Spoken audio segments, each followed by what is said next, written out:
ಬೆಂಗಳೂರು ಮಹಾನಗರ ಸಾರಿಗೆ ಸಂಸ್ಥೆ ವ್ಯಾಪ್ತಿಯಲ್ಲಿ ರಾಜ್ಯ ಸರ್ಕಾರದ ಮಹತ್ವಾಕಾಂಕ್ಷೆಯ ಶಕ್ತಿ ಯೋಜನೆ ದುರುಪಯೋಗವಾಗಿರುವಂತಹ ಗಂಭೀರ ಘಟನೆ ಬೆಳಕಿಗೆ ಬಂದಿದೆ. ಮಹಿಳೆಯರಿಗೆ ಉಚಿತ ಪ್ರಯಾಣವನ್ನ ಒದಗಿಸುವ ಈ ಯೋಜನೆಯನ್ನ ಕೆಲ ಕಂಡಕ್ಟರ್ಗಳು ಈಗ ತಮ್ಮ ವೈಯಕ್ತಿಕ ಲಾಭಕ್ಕಾಗಿ ಬಳಸಿಕೊಂಡಿರುವುದು ತನಿಖೆಯಲ್ಲಿ ಬಹಿರಂಗವಾಗಿದೆ.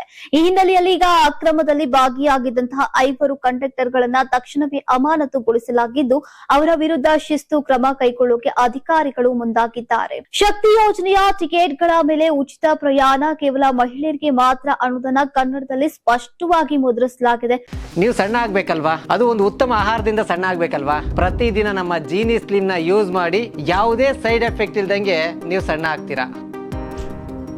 ಅದು ಕೂಡ ಈ ವ್ಯವಸ್ಥೆಯನ್ನೇ ದುರುಪಯೋಗ ಪಡಿಸಿಕೊಂಡಂತಹ ಕೆಲ ಕಂಡಕ್ಟರ್ಗಳು ಕನ್ನಡ ಓದೋಕೆ ಬಾರದ ಪುರುಷ ಪ್ರಯಾಣಿಕರನ್ನ ಈಗ ಗುರಿಯಾಗಿಸಿಕೊಂಡಿದ್ದಾರೆ. ಅವರಿಗೆ ಮಹಿಳೆಯರ ಉಚಿತ ಟಿಕೆಟ್ ಅನ್ನ ನೀಡಿ ನಗದು ಅಥವಾ ಯುಪಿಐ ಮೂಲಕ ಹಣ ವಸೂಲಿ ಮಾಡಲಾಗ್ತಾ ಇತ್ತು.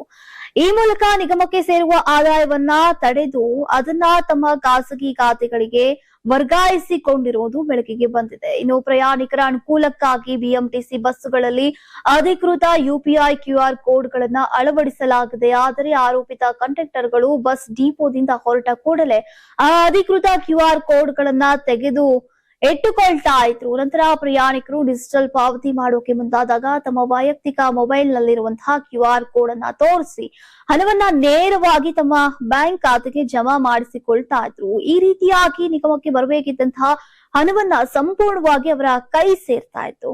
ಈಗ ಈ ಅಕ್ರಮದ ಬಗ್ಗೆ ಗುಪ್ತ ಮಾಹಿತಿ ಲಭ್ಯವಾದ ಹಿನ್ನೆಲೆಯಲ್ಲಿ ಬಿಎಂಟಿಸಿ ಭದ್ರತಾ ಅಧಿಕಾರಿಗಳು ಪರಿಶೀಲನೆಯನ್ನ ನಡೆಸಿದ್ರು. ಈಗ ತನಿಖೆಯಲ್ಲಿ 10ಕ್ಕೂ ಹೆಚ್ಚು ಕಂಡಕ್ಟರ್ಗಳು ಈ ಕೃತ್ಯದಲ್ಲಿ ಭಾಗಿಯಾಗಿರುವುದು ಪತ್ತೆಯಾಗಿದೆ. ಮೊದಲ ಹಂತದಲ್ಲಿ ಸ್ಪಷ್ಟ ಸಾಕ್ಷ್ಯಾಧಾರಗಳ ಆಧಾರದ ಮೇಲೆ 5 ಕಂಡಕ್ಟರ್ಗಳನ್ನ ಅಮಾನತುಗೊಳಿಸಲಾಗಿದೆ. ಡಿಪೋ 18ರ ಸೂರ್ಯನಾರಾಯಣ್ ಸಿ ಬೊಮ್ಮಲಿಂಗೇಶ್ ಮೋಹನ್, ಡಿಪೋ 51ರ ಬ್ರಿಜೇಶ್ ಬಾಬು, ಡಿಪೋ 39ರ ಎನ್ ಪ್ರಕಾಶ್ ಎಂಬುವರನ್ನ ಸಸ್ಪೆಂಡ್ ಮಾಡಲಾಗಿದೆ. ತನಿಖೆಯ ವೇಳೆ ಈ ಕಂಡಕ್ಟರ್ಗಳ ವೈಯಕ್ತಿಕ ಯುಪಿಐ ಖಾತೆಗಳಲ್ಲಿ ಸಾವಿರಾರು ರೂಪಾಯಿ ವಹಿವಾಟು ನಡೆದಿರುವುದು ದೃಢಪಟ್ಟಿದೆ. ಇನ್ನು ಕೆಲವರ ಖಾತೆಗಳಲ್ಲಿ 10,000ದಿಂದ 50,000 ರೂಪಾಯಿಗಳವರೆಗೆ ಹಣ ವರ್ಗಾವಣೆ ನಡೆದಿರುವುದು ಸಹ ಪತ್ತೆಯಾಗಿದೆ. ಈ ಪ್ರಕರಣದ ತನಿಖೆ ಇನ್ನೂ ಕೂಡ ಮುಂದುವರಿತಾ ಇದ್ದು, ಸಂಬಂಧಿತ ಮತ್ತಷ್ಟು ಸಿಬ್ಬಂದಿ ವಿರುದ್ಧ ಕ್ರಮ ಕೈಗೊಳ್ಳುವಂತಹ ಸಾಧ್ಯತೆ ಇದೆ.